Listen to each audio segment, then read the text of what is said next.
Hello, everyone. Welcome to the Hockey Agree or Disagree the podcast, hockey edition for Saturday, long weekend, May 20-something. It's the Saturday of the Canadian long weekend. Happy long weekend to you. I'm Kevin Olenek. You can, of course, follow me on Twitter at KVOLE and subscribe to all podcasts, iTunes, Spotify, wherever you get your podcasts. Today is Saturday, May 18th, by the way. I need more coffee, clearly. I am here with Tyler. Hello, Tyler. Hi, Kevin. How's it going? Not too bad. We had a rather crappy week, but the sun has returned. Oh, good. Yeah, we had here in Terrace. It was an okay week for sun here. Sean, how's Calgary? Wet and rainy. Oh, yes. It's a typical long weekend in Calgary. Yes, right. Yes. So, ladies and gentlemen, boys and girls, children of all ages, I'm going to start with something here that I don't think a lot of people have been willing to do. I think as aspiring broadcasters, this could be pretty dangerous what I'm about to do, but I think we need to do it. We do not have a national sports broadcaster in Canada. We have a true Toronto sports networks that occasionally broadcast national things. So the reason I'm saying that is we need to go back to Monday. Where it was Game 7 between the Vancouver Giants and the Prince Albert Raiders. The Vancouver Giants have the third best prospect in this year's draft in Bowen Byram. The Prince Albert Raiders were the number one team for most of the year in the Canadian Hockey League. Most of the year. They were overtaken by an OHL team later on in the year. TSN does not have the rights, so we can give them a little bit of forgiveness here. But Sportsnet has Sportsnet East, Sportsnet West, Sportsnet Pacific, Sportsnet 360, Sportsnet 1, and not a single one of those channels broadcasted the game. They broadcasted poker. They broadcasted the continuous repetitiveness of the missed plays of the week or the missed plays of the month, which are, by the way, they're dead by May 3rd, by the way. I don't know why you keep playing these things, but whatever. There was wrestling, which I don't think anybody is watching as much as they used to anymore, but you can actually get that on a repeat cycle once or twice on a Monday night. They find a way to do that. There's been a repetitive shot after repetitive shot on Kawhi Leonard having hit, and a legendary shot. Let's grant it. Let's go, beautiful shot by Kawhi Leonard. But do we need this every single day until the new series starts? And Vlad Guerrero's home runs were legendary. Great, congratulations. But the WHL and the CHL were completely disserviced by the fact that this Sportsnet, who has the rights, and by the way has the ability and the promise on their website that they were going to broadcast playoff games on Sportsnet now, did not broadcast not only Game 7, which is valid, but they did not broadcast not only this series, actually, the WHL final, the OHL final, and the QMHL final. And while they're broadcasting the Memorial Cup, I'm looking on their website right now. 1, 2, 3, 4. There were 4 stories, 5, 6 stories on the Raptors and the Bucks. 2 stories on the St. Louis Blues. 1 story on the Toronto Blue Jays. And Patrick Waugh, which we'll get to a little bit later, being interviewed in Ottawa, and the World Championship. There's not even a single story on Sportsnet.ca who's covering this series on the Memorial Cup. If you're the CHL, how pissed are you right now? I'd be very a little frustrated. Especially because they signed their contract with Sportsnet, I think, runs into like 2020, 5. Like, they still have to sit there and take this for a few more years unless they can find a way to throw a bigger stink up and get these games on TV.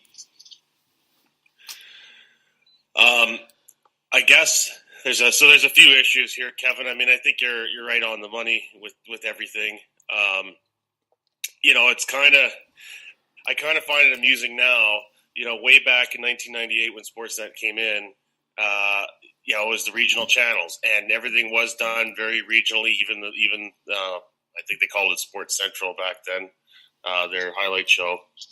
They had an evening one that was set up for each of the regions. Then they had the late night one. It was very regional. You didn't even mention how Don Taylor had the Vancouver-based show in That's there, right. which was great. Yeah, that was great. And now TSN's got their 5 feeds, and they actually do use the 5 feeds sometimes to this effect. But then there's other times where they too are leaving people baffled as to why, say, one CFL game is on 4 of the 5 channels. I think when it comes to Rogers now, they overpaid so massively for that NHL deal that they've got to get it on as many of their channels as they possibly can to possibly maximize ratings, and the hell with everything else. Especially if everything else doesn't work on the cost benefit analysis, right? I mean, the cost to produce the games versus the number of viewers, and it's just too bad. It's a shame. It's you got all these feeds, you've got these 2 big companies, and yet viewers aren't being served because of I don't know, just whatever decisions they make. They stick to it. It doesn't matter about really the content. It's all just filler between the commercials and attempts to sell cell phones, I guess. Well, it's amazing, too, because one of the things that I didn't bring up is there was, and I believe it's Sportsnet, someone can correct me if I'm wrong, Sportsnet found a way to show Toronto Marlies playoff game this year. The Toronto Rock somehow find a way, even on both of our networks, to get on there. Sean, is the Calgary Roughneck NLL final anywhere on a TV set in Calgary there? I do not know. I would be if it's the finals, I wouldn't be surprised if they're showing it. But I think there's a couple issues to this whole thing. Is that there's a lack of creativity in terms of trying to get these games on TV. I think and a lack of willingness to accept a quote unquote lesser quality of broadcast for these games, because I think the way Sportsnet probably looks at it is that if they can't put together what they would do for their normal Saturday showcase or Sunday showcase that they do during the season for the CHL, they shouldn't be broadcasting these games. But instead of doing even just a stream quality where you take just the home game feed and the radio broadcast and show it on TV, even Sportsnet now for free, right? Well, and that's a great point. Like they've got the Sportsnet Now platform. If you don't want to use up one of the television channels, that would still be something. That's widely available. And the radio call is their radio call. It's a Sportsnet radio call. Yep. And Dan O'Connor did not do a terrible job at all calling that game. At all. And neither did the PA guy, from what I heard. I was obviously listening on the Vancouver sports side, but there was nothing wrong with the call. No. It comes down to just thinking outside the box. Sportsnet did do a fantastic thing with their what was it called? Their Tuesday night ice surfing that they broadcasted on Twitter. That was it. They didn't broadcast it on their Sportsnet Now platform. They didn't broadcast it on any of their channels. It was specifically free on Twitter. And that's something that's great. We've discussed this. I don't think we discussed this on the podcast. We've discussed this offline, where I think they need to start thinking outside the box and having some sort of video pregame show for local games. Again, doesn't have to be high quality in terms of production, but you can have them sitting in there, like, because I'm pretty sure every team home broadcast has an area where they can broadcast from their intermissions.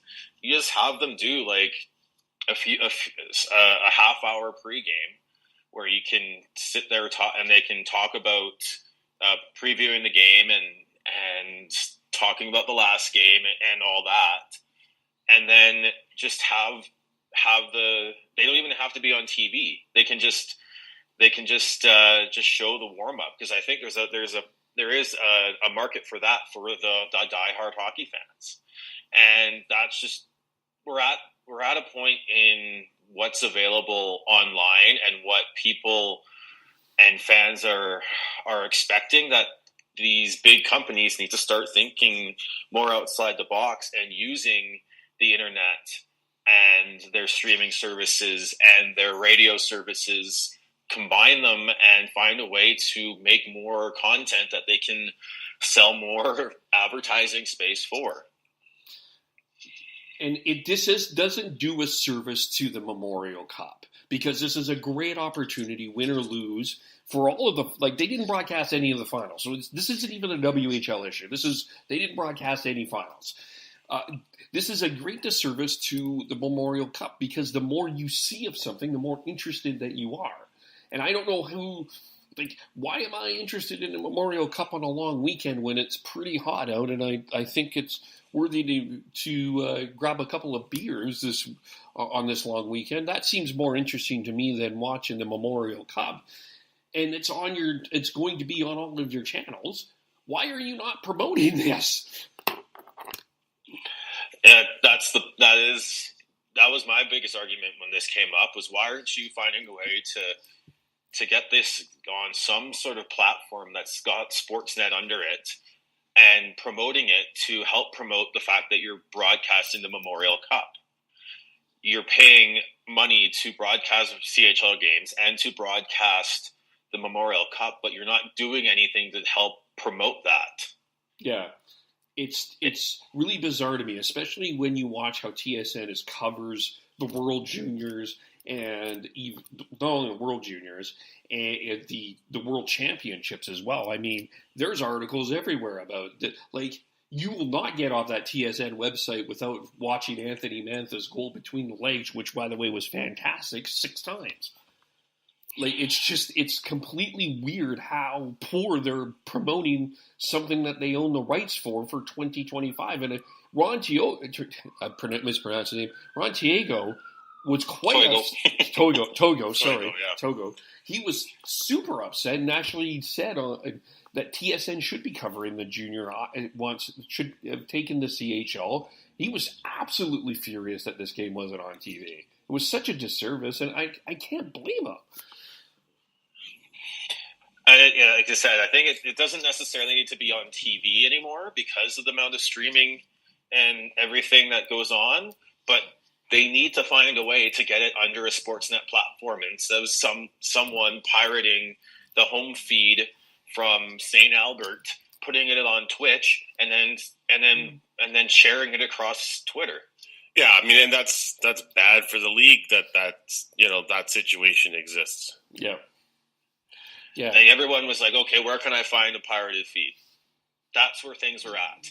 Yeah, and in 2019, right? I mean, it's just like, how can this be? And I think it just comes down to thinking outside the box and finding a way to make a cost-effective, available stream that has your branding on it to show these hockey games. Yeah, I really don't understand why they couldn't have done exactly what that Twitch feed was that everyone watched. It was the home video feed that had the Jumbotron graphics and everything. and had the radio broadcast behind it. There's nothing wrong with that. If you explain that to the consumer, we will understand that, yes, due to budgetary constraints, they can't put on a full broadcast and send I don't know how many people it takes to run that out to St. Albert and then and spend the money to have them out there, feed them, set up the equipment, do it all. But there are ways to piggyback off what is already there and use that and brand it as Sportsnet. Yeah. I mean, even the Canucks, when they're with the Young Star tournament in Penticton, they find a way to get a really. It's not like nobody is watching the games just necessarily because we're looking for production. We're just legitimately interested in the actual hockey game. I mean, better production would be great, sure, but we understand what the constraint is. It's so weird. And if I'm the CHL, I think I need to have a long conversation with Sportsnet about what's going to happen going forward. And I did this earlier, but they did pretty much broadcast everyone fairly equally, like OHL, QHL, WHL. It was a little bit more OHL than everybody else. But it's wasn't really at a great time, and it's not really a Saturday showcase. It was for certain teams. So I don't know. I think a long conversation needs to happen, and I mean, I find the Q I'm a little bit PO'd because they got the least broadcast out of the regular season one. It was OHL first, WHL, then QHL. So, and they didn't schedule to show a single playoff game there. So. Well, I'm just going to continue to sound like a bit of a broken record here. It is really time that they look at the CHL does, the Sportsnet does, TSN does. All these broadcasters and leagues need to look at, and I'll throw the any potential women's league out there. They need to look at how they can get as many eyes on their product as possible. Yeah, and it doesn't matter about price or broadcast quality. The more eyes you get on it, the more advertisers are willing to pay, the better the broadcast quality will get throughout time. You have to start somewhere. Yeah.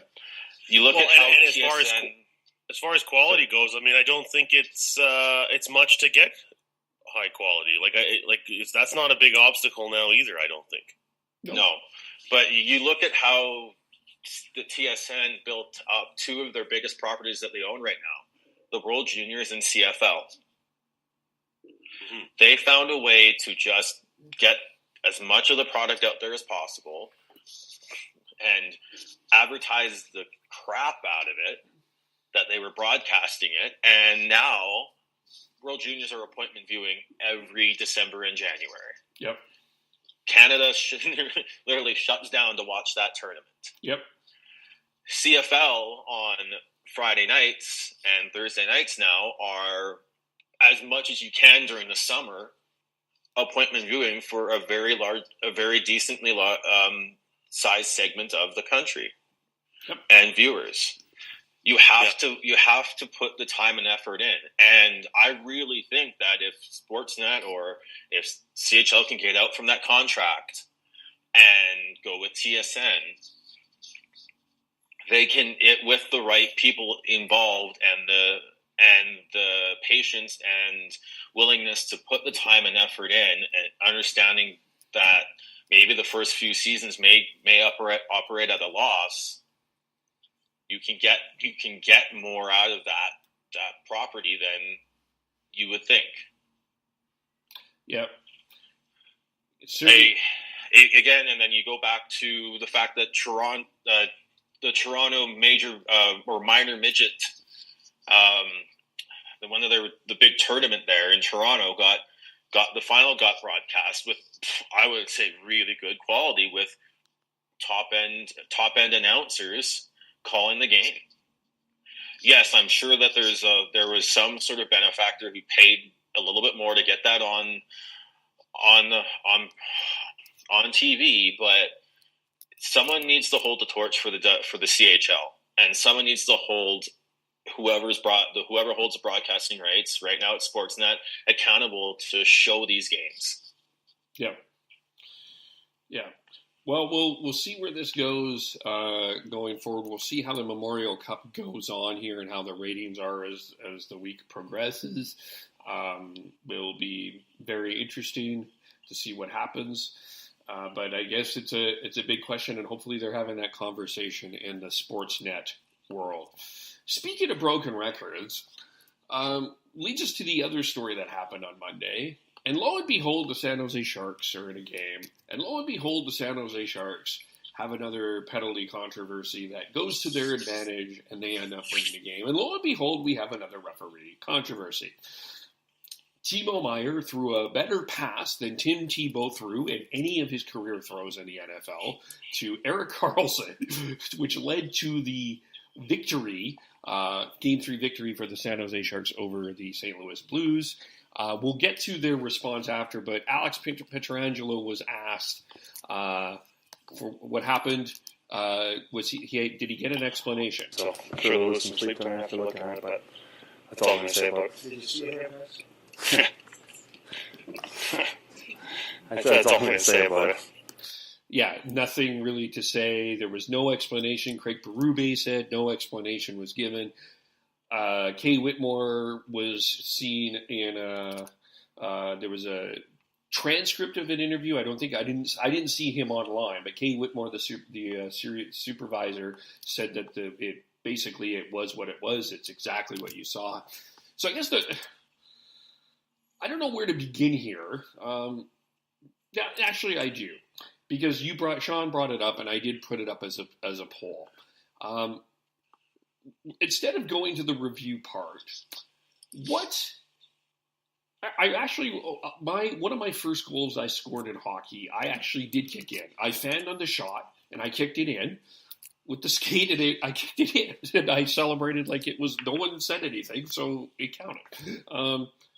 Should hand passes and kicked in goals actually be allowed? Let's start there. I think to an extent, yes. I think with hand passes, as long as you don't grab the puck, close your hand on it, and throw it, I think that should be fine. The NHL already allows basically batting the puck with your hands forward and passing it like that in the defensive zone for the defensive team. I think they should just extend that out all the way, but you can't grab onto the puck. With kicking, it's the idea behind the kicking rule that is you're on skates, you're on razor blades. You don't want people flailing their skates around like they're trying to be Cristiano Ronaldo and it being dangerous. But if it's not, you have to. For me, if it's not dangerous, it should count. I'm going to sound more old school with here, but I mean, I'd say just leave it alone. I mean, we've made so many changes to the rules of hockey over the last decades. I do agree that it's a bit odd that you have hand passes allowed on a certain part of the ice as opposed to others. But I mean, hockey's meant to be played with puck and stick. That's kind of what it comes down to for me. So I don't think that there should be any changes there. Okay, so the next controversy or the next question, and I feel like we are a bit ad nauseum on this, but this is the idea that is starting to get some momentum. That maybe in the regular season, if this is December 4th and Timo Meier does that to Erik Karlsson and the Sharks win, it's a terrible call, but it's not as huge of a deal as it is in Game 3 of the Western Conference Final. So the question comes up, do we need to expand playoff review to include all goals, any plays, or what do we do here? And do we need to have we do have a different standard in terms of officiating, it seems, between the regular season and the playoffs. Do we need to expand review in playoffs only?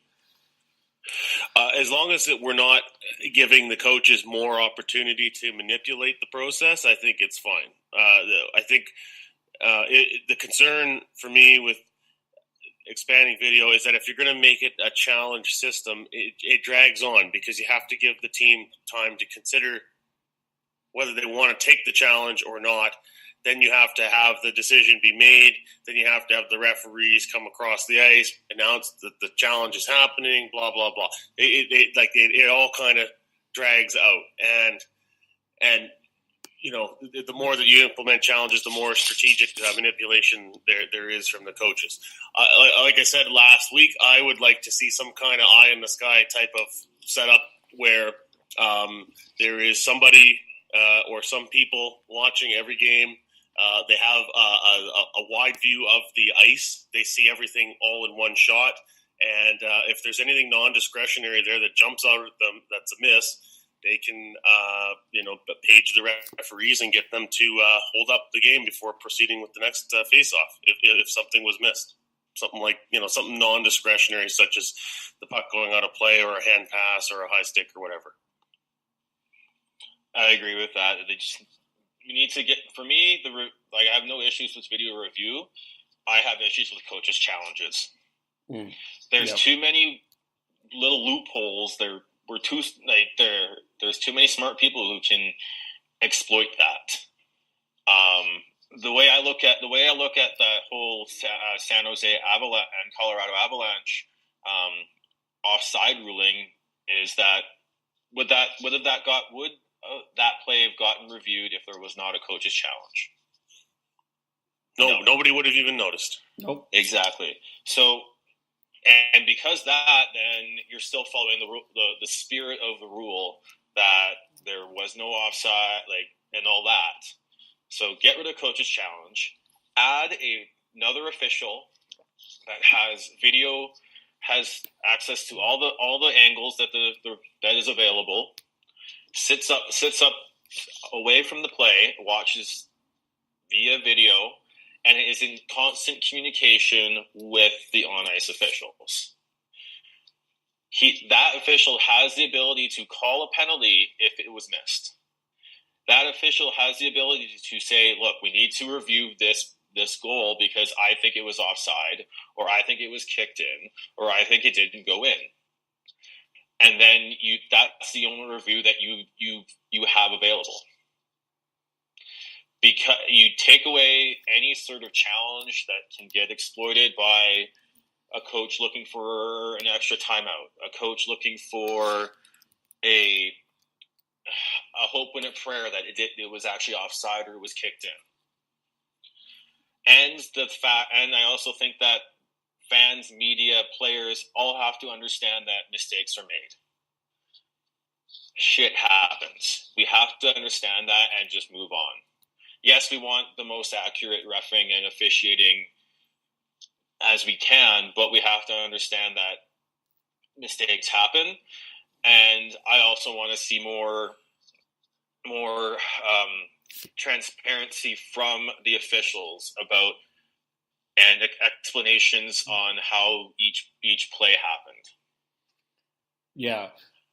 I think one of the things that was the biggest struggle with that too, and probably Tyler can speak to this more as well, but it's the refs were lost. I mean, in one hand, fair criticism that there wasn't an explanation, but what could they actually explain? They don't have the benefit of a review. They can't do a review. If Grant, you could argue that they weren't in the best position, but they were not put in the best position to make the appropriate call either. And now they're not going to be refereeing in any more series. And I don't necessarily think that that's necessarily fair to them, the way that the system has been drawn. I also think it's important when we're doing this to find a way. I think that these are things that support the officials as well, to help them get it accurate. In my mind. I mean, there's got to be a degree of pins and needles feeling there for the guys that are left now, because, I mean, you look at how it's gone so far. You make one bad call, which, yes, does affect the outcome of a game. Yes, in the case of San Jose, Vegas, ended a team's season. But, I mean, we're taking one call and using that as the tipping point, as opposed to an entire body of work from a referee in the season, in the series, in their career. And now we're all, we're partway through the third round, and do we have the best officials out there? I would say we don't. And now I'm nervous about what the Stanley Cup Final is going to look like. Yeah, it's going to be interesting. But, yes, Pietrangelo didn't respond well. Doug Armstrong, I can't believe Doug Armstrong hasn't been fined yet, or there's been no public announcement of a fine yet. Yeah, I'm sure something behind the scenes probably took place there, like a phone call, like knock that off or something to that effect. Yeah. I mean, what are they gonna tell Alex Pietrangelo? Like you're unjustified to question the officiating? I mean, what are they gonna tell him? No, the call was right. Like, yeah. I mean, Alex, and you didn't have that part in the clip there, but I mean, he suggested that there's two different sets of rules for two different teams, which is just always questioned. To me, that's like venturing into questioning the integrity. I'm sure there was something that come down and said, Alex, you can't do that. Yeah. But who did actually kind of put some reason to it was Craig Berube. Here's what he had to say. Like, he did have to before this, he did say the bad call, but he also talked about the icings. Oh. We ended up leaving our net a little, two guys at our net. We only had one defender there, so that's got to be better there. We should close that out there. That's tough. One more question on the right side, front row. You had a couple icings on that last sequence where they tied it in overtime. What could you have done differently in those two situations? Well, the first icing was, that's a tough play coming around the net, and there really wasn't a whole lot of options. So he was trying to get it out of the zone. Obviously too hard. At the second one, though, on the draw, I think we could skate a little bit on that play and probably get the puck out without icing it. But listen, things happen. They're quick out there, not a lot of time. Things happen. So we've just got to be better there. We've got to close that game out, in my opinion. We should have won it 4-3. So and to that credit, I think, and to what happened last night or Friday night, they were able to tie the series with a 2-0 shutout. So really, in a situation where it could have been a disaster for the St. Louis Blues, I do think that they did end up showing some character by coming back and playing a really solid game yesterday. Anyway. Yeah.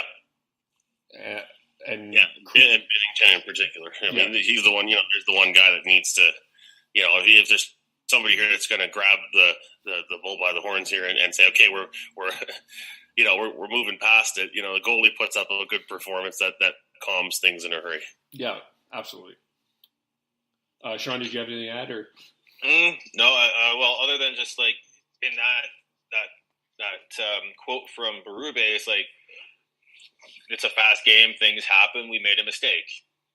That's okay from players, but we can't apply that to referees. Yeah. Well, and again, as far as accountability, there's a double standard there. I mean, you get you get an answer from the coach or the players on their mistakes. You don't hear from the referees, and I think that's fans would just accept that sometimes if the referees come out and said, "Look, we didn't see it. We made a mistake." Like, I think that fans would appreciate that sometimes. Oh, totally. I think there's a double standard in the way that fans and media are expecting officials to be perfect, but there's also a double standard in the fact that coaches and players and GMs all have to go out and answer the call and answer for their mistakes, but the refs don't. Yeah. Agreed. Yeah. So I'm curious what you're thinking here. For the third time this decade, including, of course, and I don't mean to remind you of this pain, but the 2011 Stanley Cup championship, the Boston Bruins are back in the Stanley Cup final. Are you angry as Canuck fans? Are you angry to see them back? Or are you impressed with their resilience in some way? I'm not angry about it. I mean, that 2011's a long time ago. I mean, Boston's just such an impressive juggernaut right now.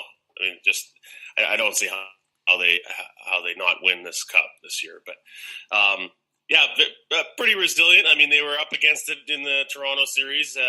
Had to win a road game, got that done, finished it off in Game 7, and they've just been getting better and better ever since. It's annoying because Boston's been spoiled with all sports for the last recent history. But they've done it well. They've drafted well. They found good depth pieces and good other key pieces through the draft, and just continued on being a good team. It's just frustrating to that they have Marchand on their team. Yeah.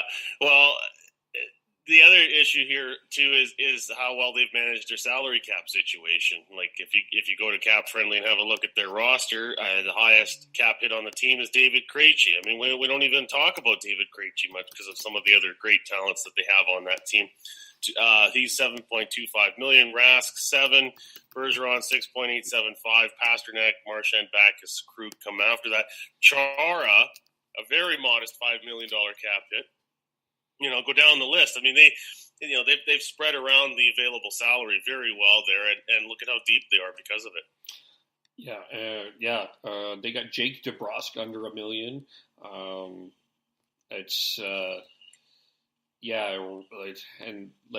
Some of these. I mean, that defense, there's Chara. Yeah, I mean, Chara's out, and they've just able to plug in more. I mean, their defense is really solid. They made a couple of really shrewd trades getting Marcus Johansson and Charlie Coyle. It's quite impressive what they have done here, and Tuukka Rask has been unbelievable. And their power play was ridiculous. Their power play was almost an automatic in this series. So, yeah, I'm fearing, and I could be wrong, but I'm fearing we're going to have a very short Stanley Cup final, no matter who wins. I'm fearing a sweep. I just can't. So Boston's going to get swept? Yeah, no. Because the sweepers get swept. That's true. That has happened. I just feel like Boston's at a different level than everyone else. But who knows? I don't know. I think San Jose and St. Louis can give them a run.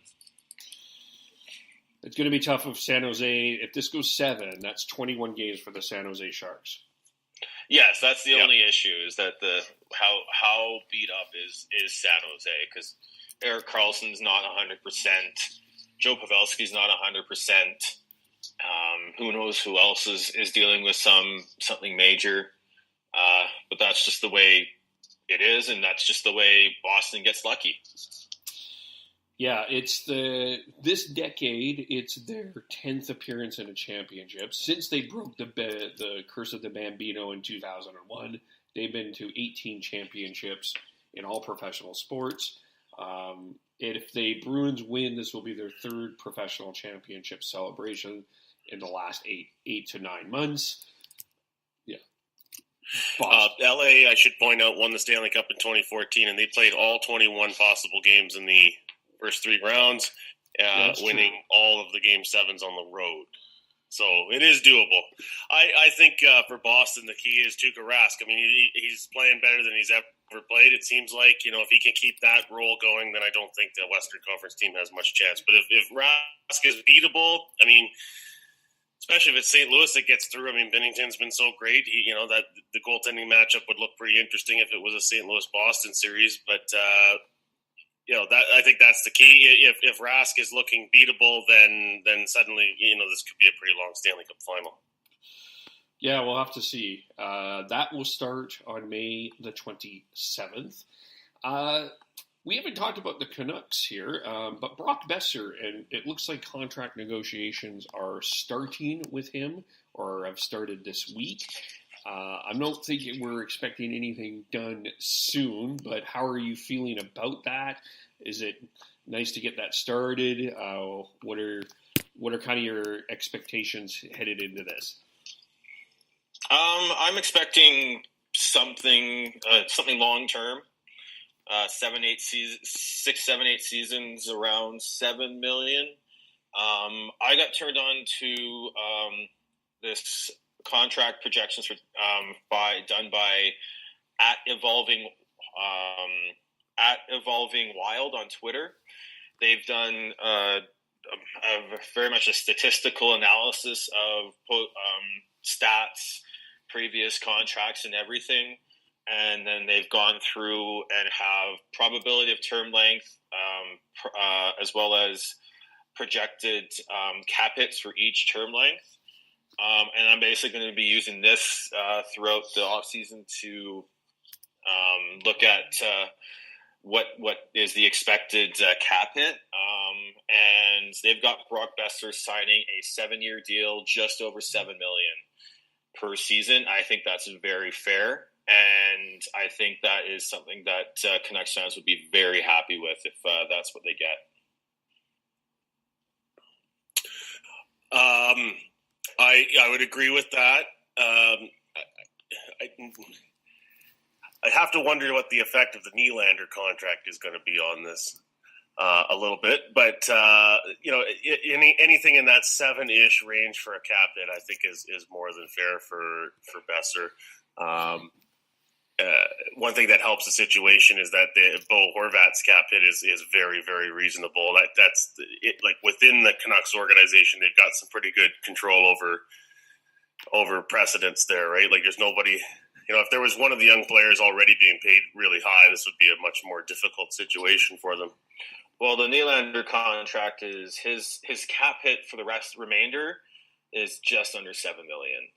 The cap hit for this past season, because it was prorated, because he signed the season, was a lot higher. His 19-20 hit is 7.2. Nylander? Yeah. According to... No, it's 6.9. Oh, is it? Okay. Yes. They don't... The Athletic had it something... Bochford did a comparables. I'm on Cap Friendly, and it is 6.9 and change for the remaining 5 years of the contract for William Nylander. Okay. The article that there's a weird stat in the Athletic article that is showing Boeser or Nylander at 7.2. So I'll believe you there on that one. Yeah, so that's where I got it. But I think $7 million sounds like that's probably a reasonable thing. I think he really likes it out here.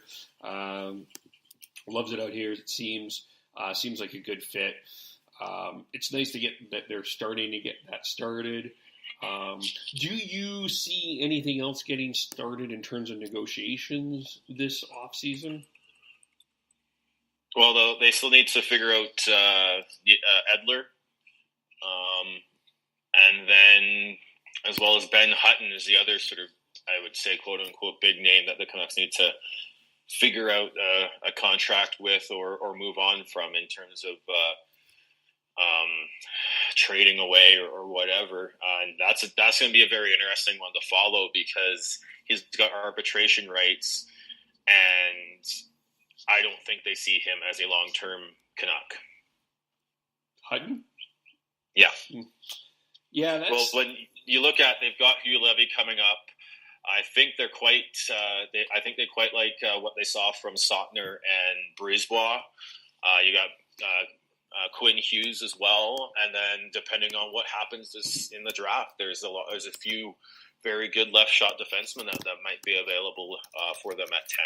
So I wonder whether or not they feel that they will. They want Ben Hutton long term because I don't think Travis Green is still sold on him as a top 4 defenseman. Yeah, I don't get the sense that there's a high amount of faith in Hutton going forward from the coach either. Yeah, it's that's been a rocky bit of relationship for sure. Do you see them thinking about?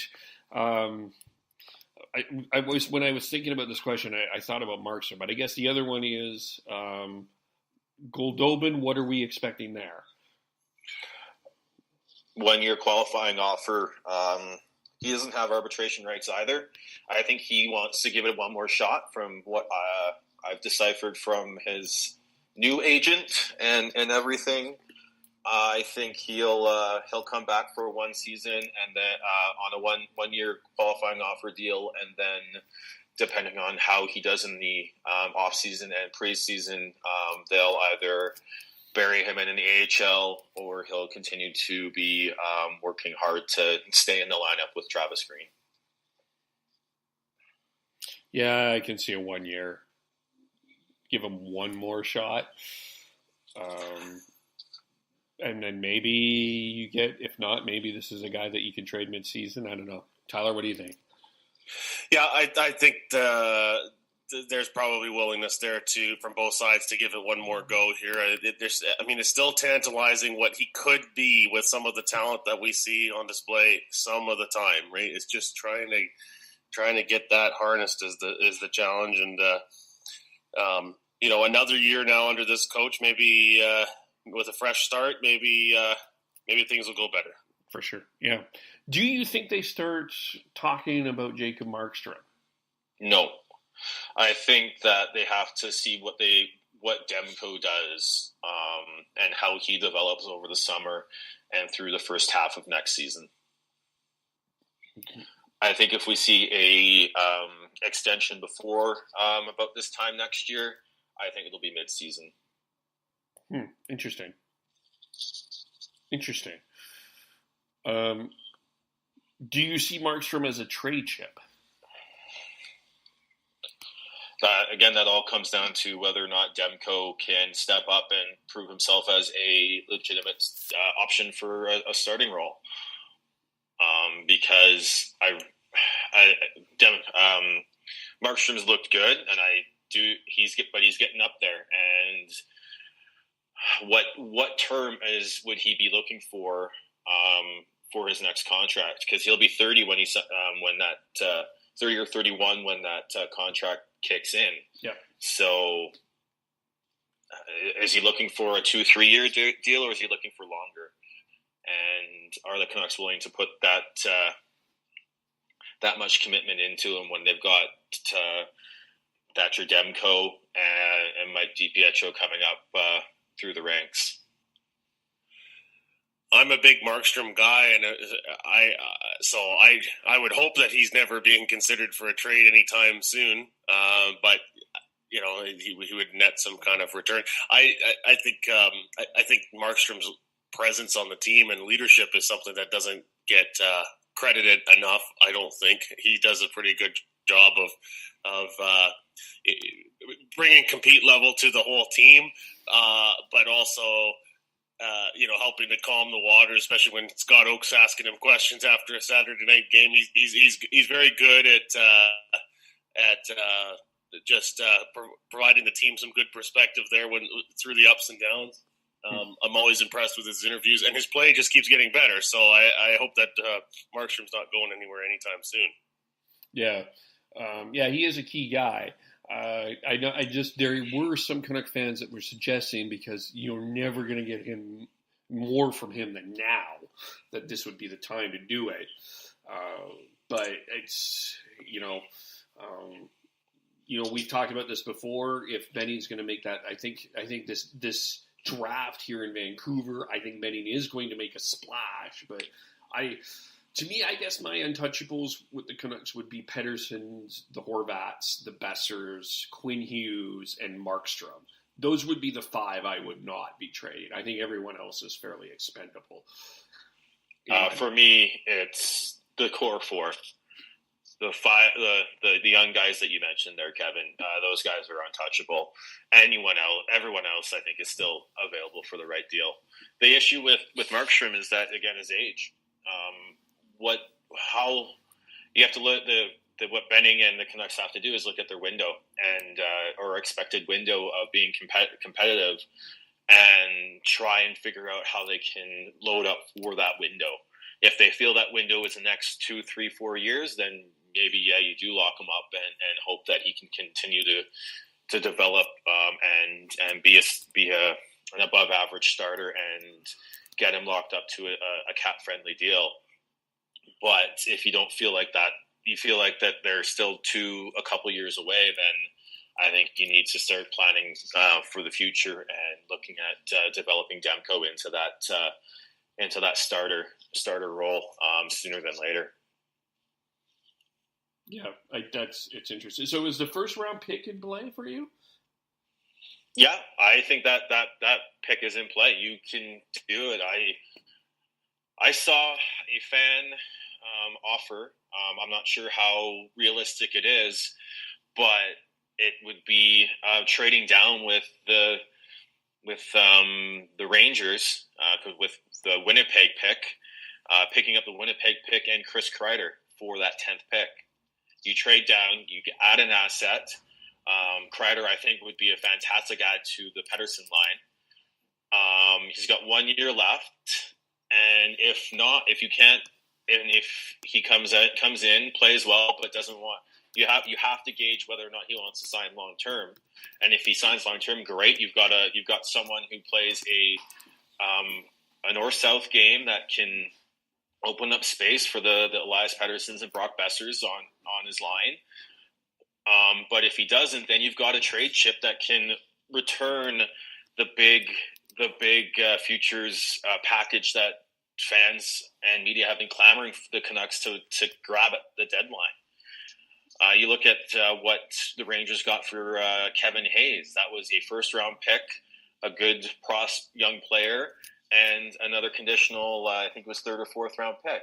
So I think that is a baseline of what Kreider could get.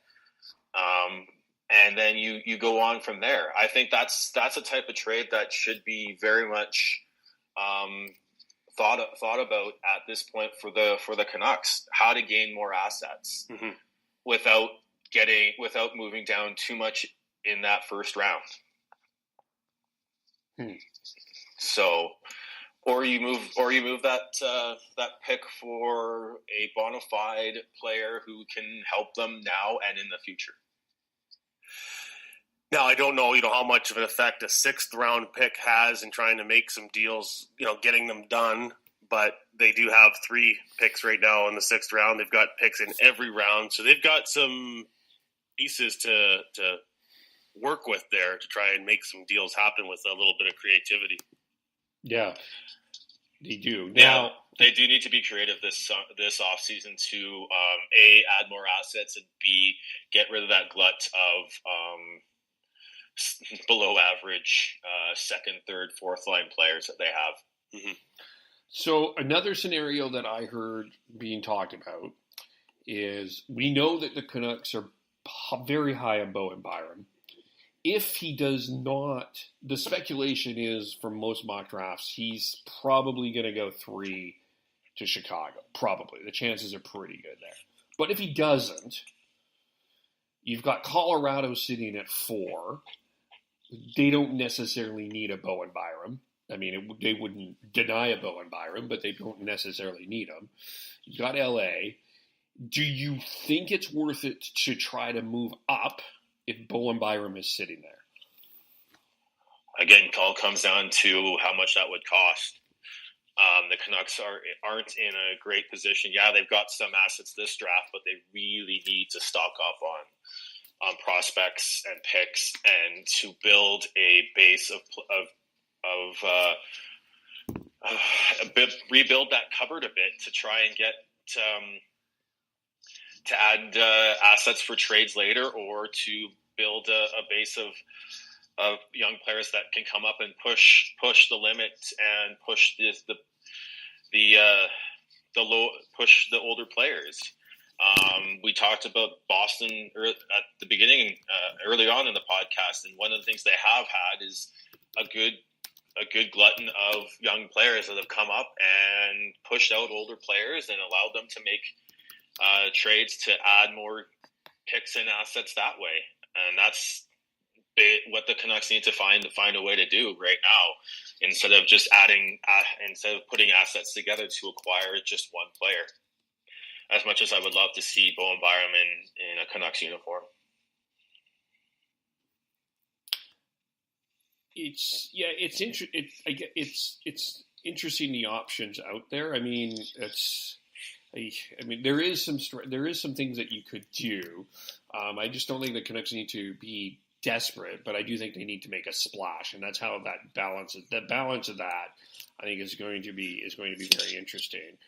Yeah, well, you say they need to make a splash. I mean, I don't think there's much question. They want to make a splash. They're hosting the draft. Aquilini loves making off-season splashes. I don't think there's much question that some degree of a splash is going to be made. It just comes down to what will it look like. What will it look? Yeah. And I was at the draft when the Flames drafted Brett Cron, and while that was a nice PR move, Cron didn't really last. And I'm not saying Bowen Byram is not going to be a legitimate NHL player, because I think he is. It will take time, yes.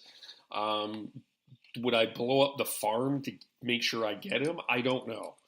I don't know if I would go out of my way to go way up. Now, if he passes LA, then I think that's something I would consider. But if he's in the top, I wouldn't be going into the top 5, because I think you have to give up too much to get him.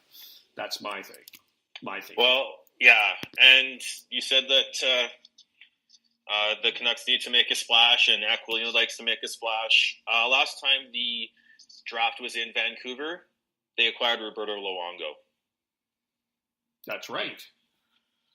That is right. That is, yes. I think we need to look at something like that, and I think the name that we need to look at is PK Subban. The Canucks were really close to acquiring him in the draft that they picked up Ole Vuolevi. Had Pierre-Luc Dubois not been picked by Columbus and dropped down to the Canucks spot, that trade was there. They were going to trade that pick and a couple other things for PK Subban when he was with Montreal. So I think I don't see why they wouldn't be still interested in that. I think that would be the splash that I wouldn't be surprised that be the way they go.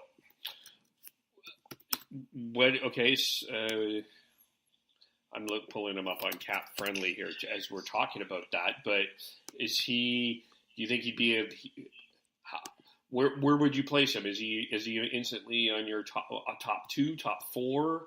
PK is your top 2 for sure. You put Edler and PK Subban.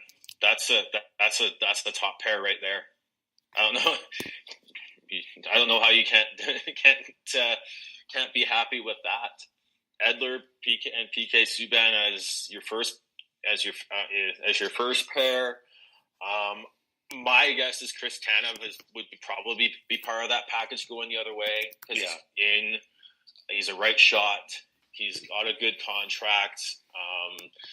The reason that PK is potentially available is that come not this summer, but next summer, Nashville's going to be in a bit of a cap crunch. Plus, I think they want to go after Matt Duchene this summer. So they're going to want to keep their defensive depth, but are going to want to not give PK away. So I think you got that as your first pair. You got Quinn Hughes and another good, maybe Troy Stetcher as your second pair type deal. So I really think that if that is the splash that they make, I think it's easy to say that he goes right on to your top pair and your top power play. As much as people want Quinn Hughes there, he's gonna go right onto that top power play. Maybe they do go with a two defenseman unit at that point, though. Yeah, I mean, I'm not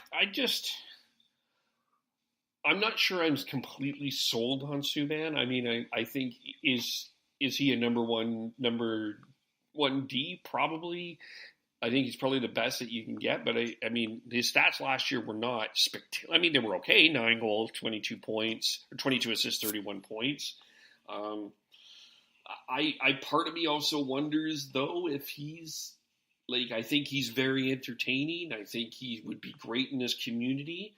In one hand, and the other hand is it seems like in some ways he's a bit of a polarizing figure. And I don't, so I guess that's my one question around that. I'm not saying that polarizing figures are wrong.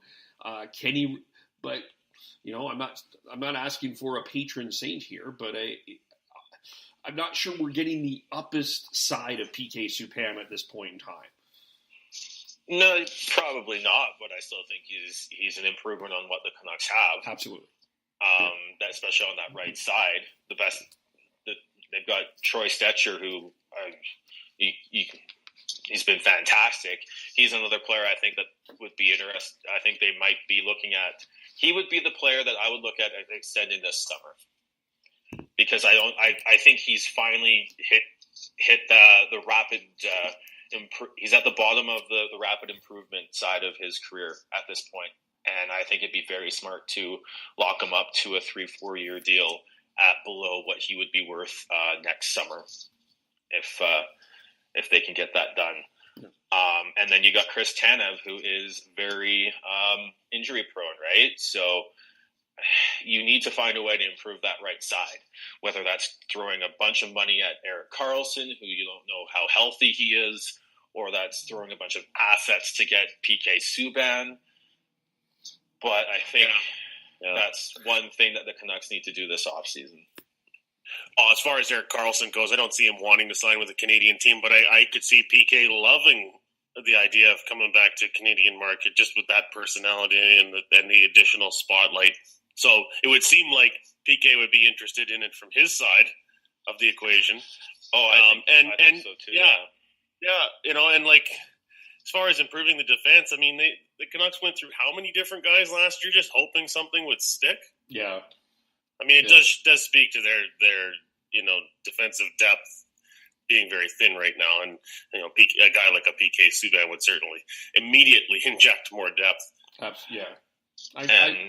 Adding to the PK wanting to come to Vancouver, he's in a pretty serious relationship with Lindsey Vonn, and I think she'd be quite happy living in Vancouver, being able to commute to Whistler and do whatever her post-competitive skiing career is, which is most likely coaching. Yeah, I mean, she would have it. It would not be terrible for her at all. And you could see PK Subban getting a bunch of commercials out here too. Like, it would be fine.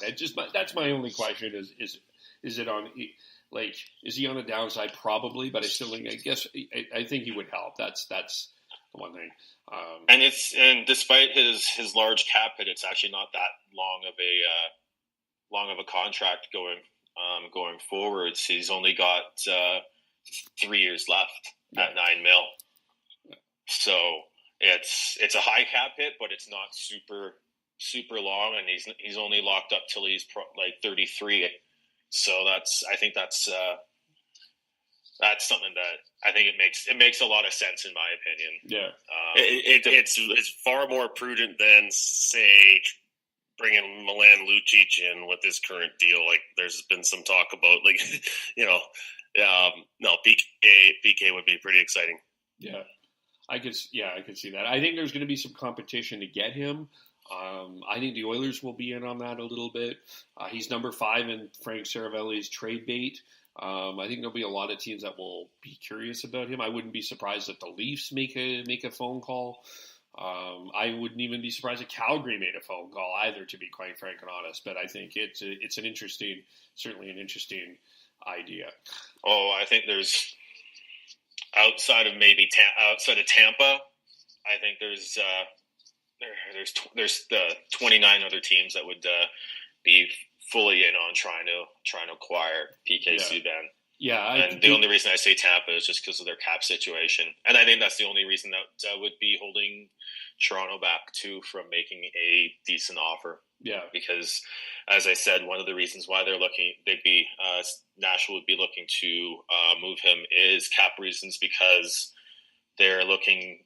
I think they do want to make a big play for Matt Duchene this summer, and next summer they have to re-sign Roman Josi to what will probably be a 10+ mil contract.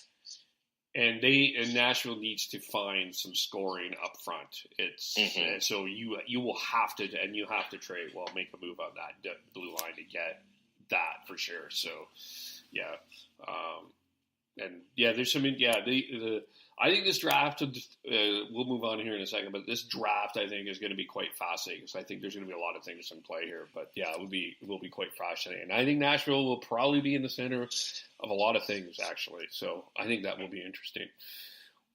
What's also interesting, this came out this morning, and it's not enough that Ottawa is entertaining at the best of times. But can you imagine if Patrick Waugh is the coach of the Ottawa Senators? And for those who are criticizing Patrick Waugh, he called me actually, and he had this to say. Sorry. I really heard what Jeremy says because I got my 2 Stanley Cup rings plugged in my ear. Yeah, so screw you, critics. I still have those 2 Stanley Cup rings in my ear, so there. But is this a good idea for Ottawa to bring in Patrick Waugh? Well, if they're planning to move to Quebec, maybe. I would love that. Honestly, to God, I want Quebec back in the NHL. Anyway. That would be as Ottawa a move as Ottawa could make. Yeah. As I was saying in the group chat, this is just step one in their in the Quebec to Avalanche redemption story. With the amount of young players that Ottawa has, then they bring in Patrick Waugh, and then the first year that they move back to Quebec, they win the cup.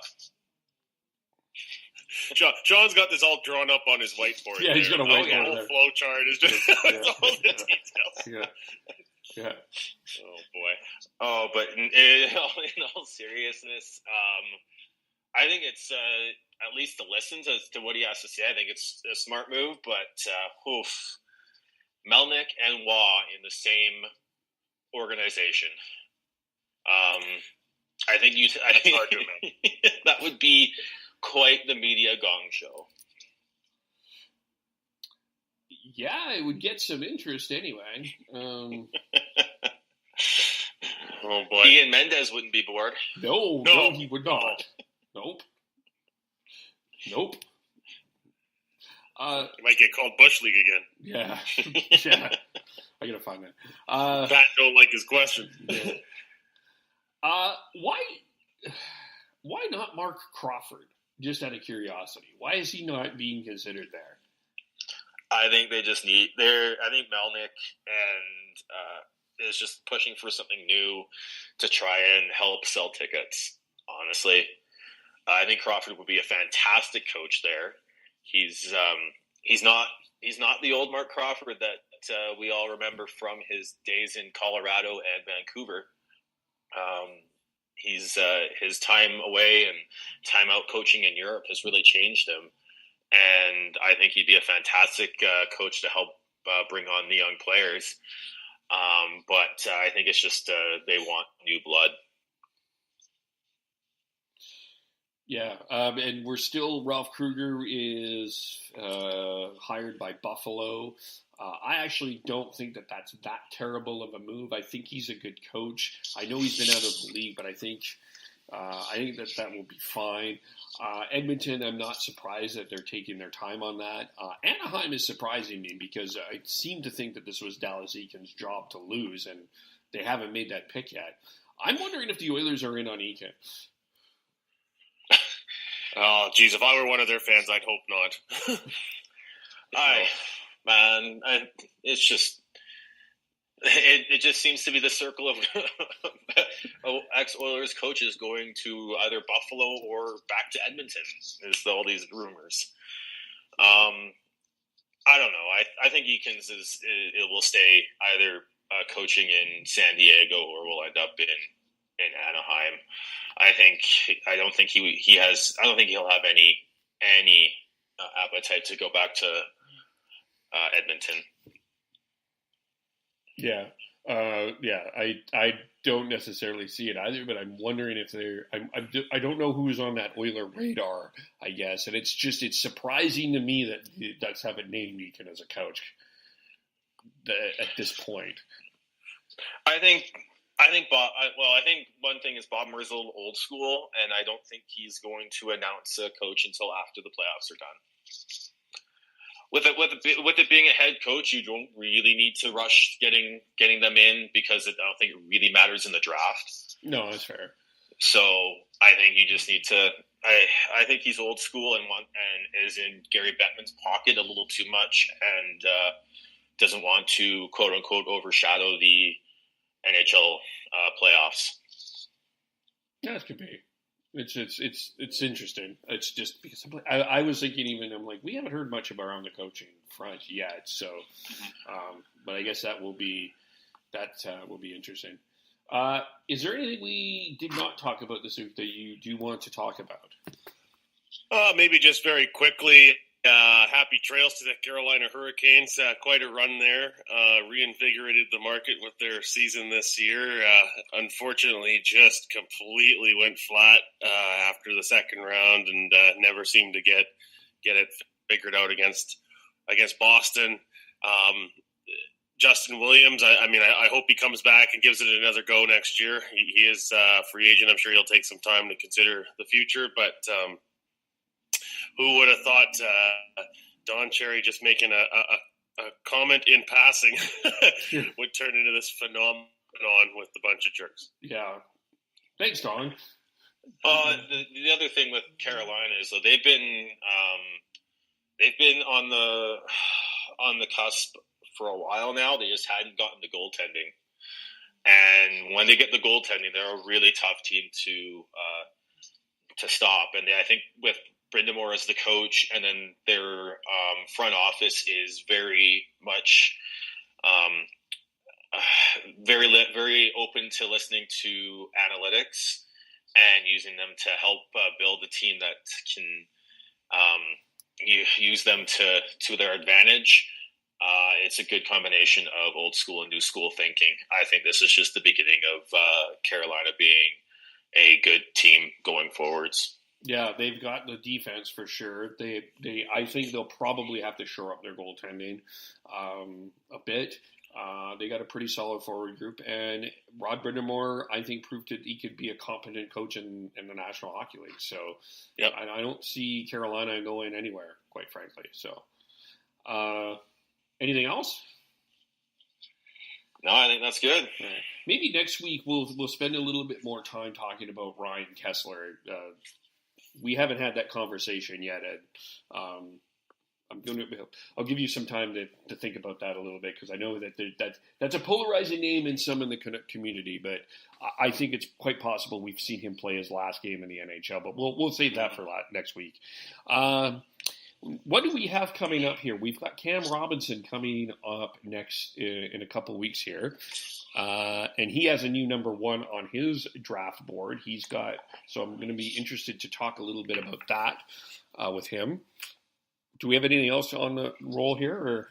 Not yet, but I think we have talked about some off-season plans and hopefully getting some more guests on, because I think the more people we can get on, the better, and the more people with different ideas that we can get on, the better. I would love to get going on getting some people at the forefront of the analytics discussions on, to just pick their brains and talk about the process of scouting a player with analytics involved, because I think that's a discussion that needs to be delved into big time, because there's just too many fans and media that just look at one stat and say that therefore this player is a good player, or therefore this player is a bad player. Nikolai Goldobin comes to mind for me in terms of someone who has good sort of underlying possession numbers, but can't seem to break through for whatever reason. And I think we need to have a discussion as a fan base and everything and like that to figure out why some of these players don't do well and some do. Yeah, I agree. I think that would be a good topic. There's a few other things that are percolating in my head. probably will have it by September anyway. I imagine we're going to have actually an exclusive hockey website as opposed to being on KevinOlenick.com. We are going to move it. It's just going to take some time. I did buy the domain. We'll move it. Just will take some time. But yeah, there'll be some really interesting things. And also, I think the other thing that I do want to do a little bit more is get the Twitter community involved. Like, what do you guys want? Like, any questions or things that you want to talk about, that questions that you have, we'll get that more going as well. Like, in my mind, that's one other thing I would like to do a little bit more. I meant to do that yesterday, but I got caught up doing something else, so